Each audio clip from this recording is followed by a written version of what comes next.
California Governor Gavin Newsom just announced his new business task force to help restart that state's economy, the biggest in the United States, and by itself, one of the biggest in the world. Members of the group include some names that you certainly know. Disney CEO Bob Iger, Apple CEO Tim Cook, former Fed Chair Janet Yellen, and former presidential candidate and hedge fund manager Tom Steyer. He will serve as co-chair of that task force, and we are pleased to be joined now by the governor of California, the Golden State, my home state, Gavin Newsom.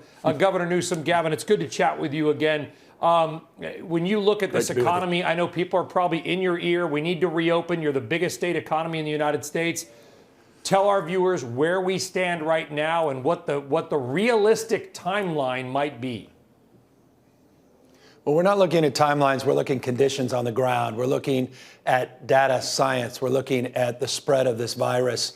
We have a strategy. We laid it out in the beginning of the week of how we start thinking about this, how we start toggling back and forth, not the proverbial light switch, but really a dimmer as we try to iterate and we focus on a phased approach throughout a nation state. Remember, it's the largest state in the union. We've been growing at 3.8% GDP over the last 5 years. And literally up until last month, we were enjoying record low unemployment, record reserves, record surpluses. And obviously now with this induced recession from COVID-19, we have our work cut out for us.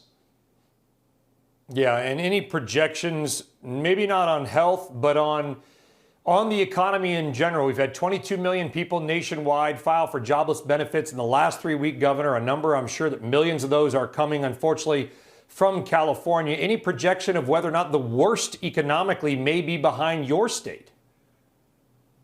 I don't know about that. Look, as I sit here, quite literally, a couple hours ago, we got our new unemployment claim numbers, 3.1 million.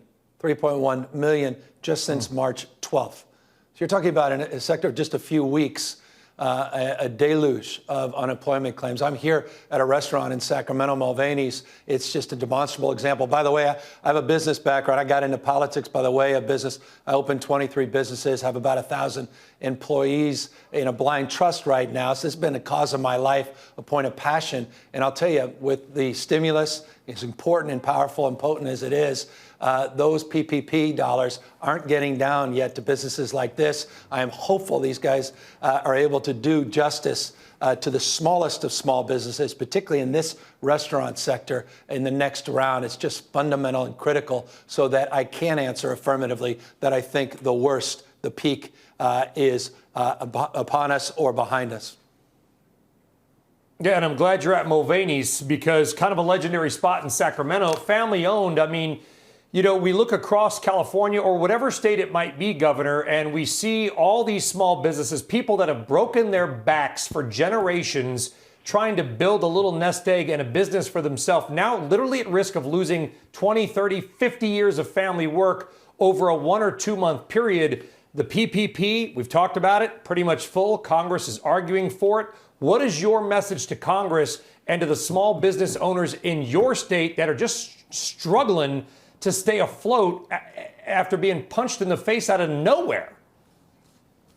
I love the way you set that up. These are dreams that are risked of being stuffed out. I mean, this is the spirit. We talk about California being a state of dreamers, of doers, of entrepreneurs, of innovators, priding ourselves on being on the leading and cutting edge. It's people that put everything on the line and take the risks that folks like this do. This is the spirit and the pride, not just the economy. These are not numbers. It's not GDP. This is literally community. This is, as you say, families, generational families. And you're right, just in a few quick moments, just a few weeks, all of that potentially at peril. And so, look, a state, even a nation state as large as ours, the 5th largest economy in the world, $3 trillion a year of output every year, we can't do enough within the state to help subsidize those supports. We're doing as much or more than anybody. But the federal government in this next round of stimulus, it's just essential to put aside our differences and get these dollars down to the smallest of small businesses all across this country.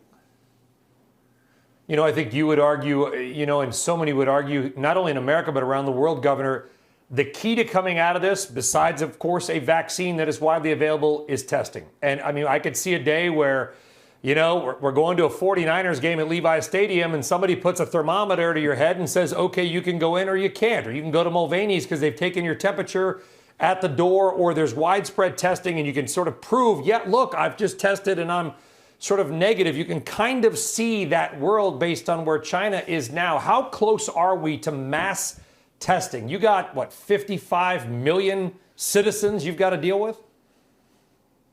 Yeah, look, we're nowhere near where we need to be on testing. Let's just be straight with folks. A few weeks ago, we were talking about reagents, RNA extraction kits, and not having enough capacity to do the diagnostics.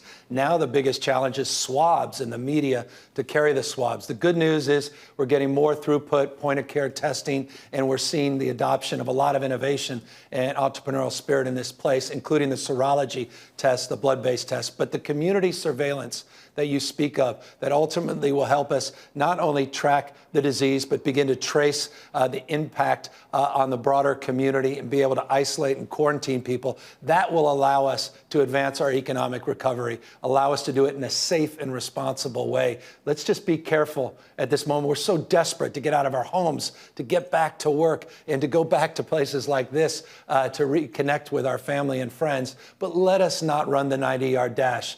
This country's come so far, and we're really starting to bend the curve all across this nation. Let us not dream of regretting that we pulled the plug too early. Yeah, and I think I threw you 15 million more citizens. I gave you Washington and Oregon thrown in there, but you get 40 million is I'll a take lot. them. Let's talk about 40 million. How I didn't even want to correct you. You know, yeah, thank you. I appreciate that. It's been a long 9-day week once again here, Governor Newsom. But you know, you're trying to deal with an ongoing crisis. But I also would imagine there is planning for the future, because there is a message of hope. There will be a future. We will come out of this. And I know we can't have timelines. You just said that. But can you give us a little window into what kind of planning might be starting, or what you're talking about with regard to, hey, restaurants will have 50% capacity. They got to take half their seats out. Business ideas that you guys might be either thinking about or just kicking around. Yeah, you really got to begin with floor plans, the ability to practice not social distancing, because you want people to once again to associate with each other in a much more community-based way, but you want physical distancing. In the absence of being able to physically distance in businesses large and small, retail and otherwise, then it's going to take longer for us to ultimately start to toggle and start opening things up. But you're right, we're in a world where you're going to be tested. You're going to have that thermometer test before you walk in. You're going to have the ability to probably sit around a restaurant like this, and there'll be waiters potentially coming up with masks. When you walk in, you can take your mask off when you start eating, but when you walk out, you're likely to put that mask back on until there's dynamic treatments, until ultimately there's the herd immunity and the vaccines that we're all hopeful for. By the way, California with Gilead, not just researching and advancing the trials, but manufacturing here in California, Genentech, birthplace of biotech, life science, and innovation. That is one of California's great resources. And so we hope we are on the front of that curve as well. And as we come out in the treatment and the vaccine side, then the economy will start to appear at the kind of scale where the physical distancing becomes less and less significant, and ultimately we'll get to the point of some semblance of normalcy. Yeah, and then I'll wrap it up with this. Obviously, because you've got in your state, obviously, Facebook and Google, and sort of the irony is, Governor, is that before all this came about, there were a lot of fights about privacy and sort of, personal data. That's been going on for years. Now we're talking about literally contact tracing and following people around with, mobile and internet-enabled thermometers. Where do you think and this probably is more of a congressional argument, but listen, they're probably coming to you too because they reside in your state. What are you hearing on the privacy concerns and how we balance this all out? If I was talking to you last year, the big debate in this state, and by extension this country, was the work California was doing to lead in the privacy space.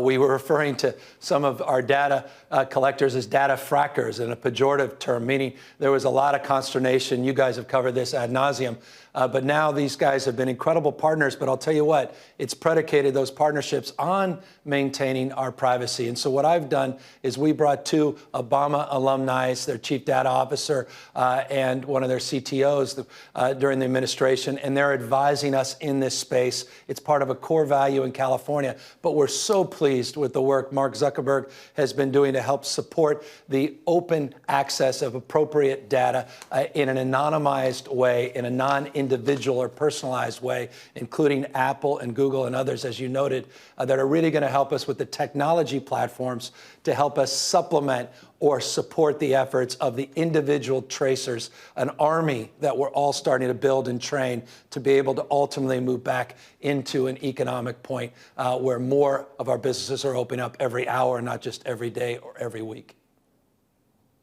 Yeah, there's a lot of discussion there, and you're offering us a little bit of hope there. Gavin Newsom, the governor of California at Mulvaney's in Sacramento, and a shout out to all the places like Gardena, Brea, and Encinitas Valley Junior High School. Gavin Newsom, thank you very much. Do appreciate it, sir.